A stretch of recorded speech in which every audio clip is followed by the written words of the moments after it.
ผมถึงกับน้ำตาซึมเมื่อลูกถามว่าได้งานให้แม่หรือยังหนูอยากกลับไปเรียนในประเทศไทยผมไม่เรียนในประเทศลาว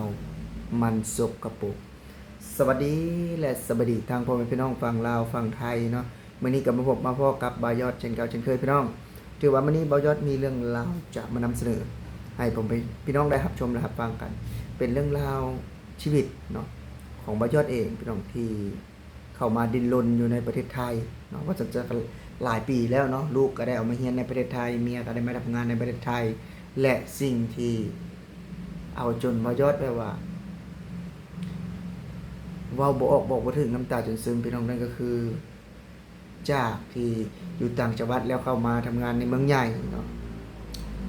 อยากเอาลูกมาเรียนอยู่พี่เนาะแล้วพอทีนี้เกิดเหตุการณ์คือ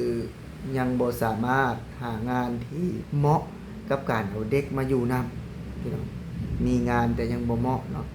ก็เลยลูกโทรมาเนาะเฮ็ดให้บ่ยอดนั้นมีความรู้สึกที่แบบว่าถ้าหากว่าบ่ได้อีหลีเนาะบ่มีงานอีหลีบ่ยอดก็พร้อมจะก็สู่ต่างจังหวัดเนาะสำหรับมื้อนี้บ่ยอดก็ตัดสินใจดีแล้วพี่น้องจะกลับไปทำงานอยู่ต่างจังหวัดเนาะถึง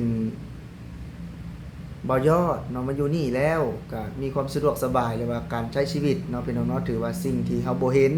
เฮาก็ได้เห็นสิ่งที่แบบว่าคือเพิ่นต้นเนาะพาไปเล่นเที่ยวห้างเที่ยวไอคอนสยามเป็นหยังต่างๆเนาะบับโบไปพาไปเบิ่งถนนก็ได้เห็นมาพอสมควรเนาะก็ดีใจเนาะที่เพื่อนๆคอยซัปพอร์ตเพื่อนๆช่วยผลักดันเนาะแต่ว่าคือว่าหั่นล่ะพี่น้องคือเรื่องการเรียนการศึกษาเนาะของลูกมันก็สำคัญพี่น้องซึ่งว่าถ้าหากให้บ่ยอดรอนะบ่ยอดก็รอยากเนาะเพราะว่าลูกเนาะจใกล้สิเปิดเทอมแล้วบ่ยอดก็เลยจะตัดสินใจออกสู่ต่างจังหวัดเนาะเพื่อให้ลูกได้เรียนในประเทศไทยเพราะว่าเพิ่นรักประเทศไทยมากๆเนาะลูกของบ่ยอดคืออยากเรียนอยู่ในประเทศไทยขนาดว่าเพิ่นกลับไปเดือนกว่าเนาะเพิ่นก็ยังบ่ได้ลืมพี่น้องบ่ได้ลืมภาษาไทยบ่ได้เว้าลาวเลยเนาะกลับไปเว้าภาษาไทยพูดคุยภาษาไทยกับเพื่อนๆเนาะพี่น้องเนาะกลับไปแรกๆเนาะเพื่อนก็แบบว่าหัวเราะเพราะว่าเฮาเว้าไทยนะแต่ว่าคืออีกมุมมองหนึ่งนะบ่ยอดก็เห็นถึงความตั้งใจของลูกเนาะซึ่งว่าเพิ่นกลับบ้านเพิ่นก็ยังเว้าภาษาไทยเนาะเรียนเขียนภาษาไทยนะมันก็เลยเฮ็ดให้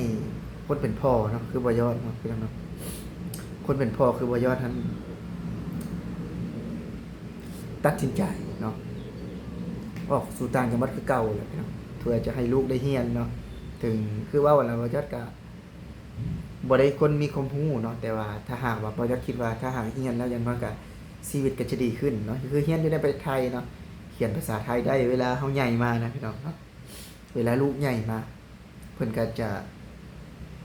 ได้เขียนภาษาไทยได้เนาะถ้าอยากเป็นเด็กเสิร์ฟเนาะก็จะรับออเดอร์ได้เนาะแบบว่าเขียนภาษาไทยเป็นอย่างต่างๆก็คือจะสะดวกสบายขึ้นนะพี่น้องเลยคืออยู่ในประเทศไทยก็สะดวกสบายเนาะอย่างนักเรียนก็มีวัฒนาการที่ดีขึ้นเนาะฮู้นกฮู้ไหว้แล้วก็ในโรงเรียนก็จะมีหลายอย่างเนาะที่โรงเรียนบ้านบ่ยอดบ่มีเนาะก็คือบ่ยอดก็อยู่คนอยู่บ้านนอกอยู่แล้วเนาะพอได้มาเห็นความเจริญความทันสมัยของประเทศไทยก็บ่ยอดก็อยากเอาสิ่งเหล่านี้เนาะเพื่อส่งต่อเนาะเพื่อส่งต่อให้ลูกให้พี่ให้น้องเนาะของบ่ยอดเนาะถือว่าบ่ยอดเองก็เป็นคนหนึ่งนะที่ดิ้นรนอยู่ในประเทศไทยถามว่ากลับไปอยู่ได้บ่อยู่ลาวเนาะถ้าหากบ่กลับไปชั่วคราวนี่อยู่ได้เนาะถ้าหากเอาลูกไปเรียนอยู่ลาวเลยได้บ่ได้เนาะเพิ่นบ่เรียนเนาะลูกบ่ยอดเพิ่นบ่เรียนบ่ยอดก็เลยบ่อยากบังคับให้ลูกนะว่าเจ้าต้องเรียนอยู่นี่เด้อเจ้าต้องเรียนอยู่นี่บ่ยอดอยากให้ลูกเนาะตัดสินใจคือลูกบ่ยอดอยากเรียนภาษาไทยเนาะอยากเว้าภาษาไทยบ่ยอดก็บ่บังคับเนาะแต่ถ้าว่าจะให้เลือกว่าโรงเรียนนี้บ่ยอดก็เลือกบ่ได้เนาะเขาบอกแค่ว่าให้ได้เรียนอยู่ในประเทศไทยบ่ยอดก็ดีใจแล้วนะพี่น้องเนาะเพราะว่าประเทศไทยหรือว่าครูไทยเนาะเพิ่นสอนดีมากๆเนาะ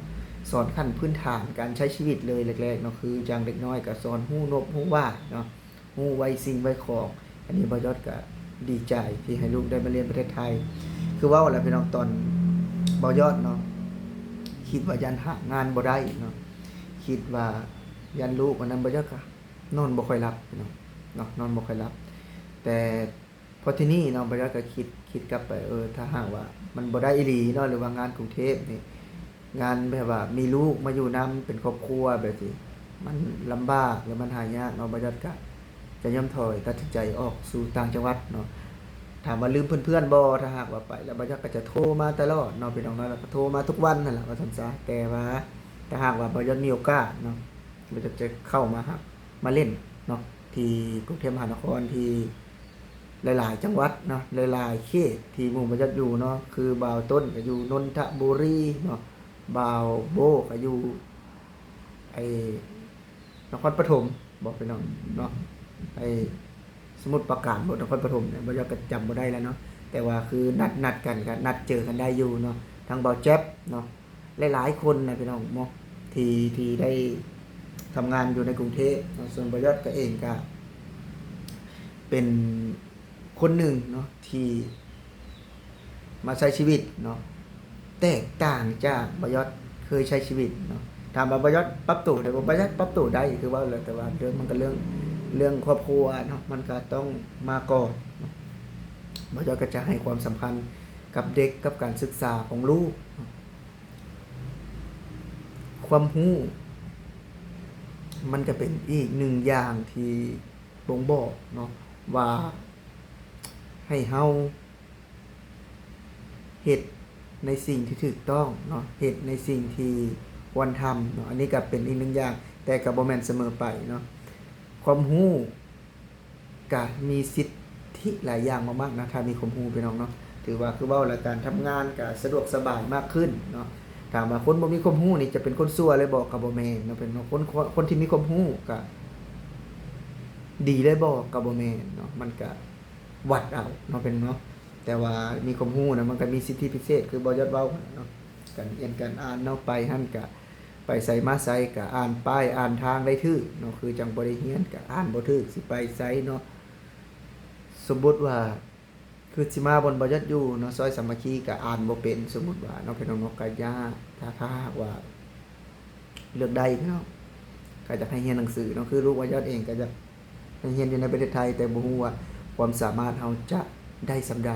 เนาะได้ประมาณใดแต่บ่ยอดก็จะสู้เต็มที่นะเพื่อครอบเพื่อครัวเนาะพี่น้องเนาะบ่ยอดก็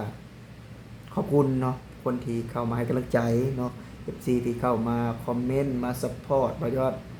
ตลอดเนาะบ่ยอดกับคนบ่มีเงินดอกพี่น้องแต่ว่าก็อยากให้ลูกได้เรียนในประเทศไทยเนาะหาเงินก็หาเช้ากินค่ำเนาะ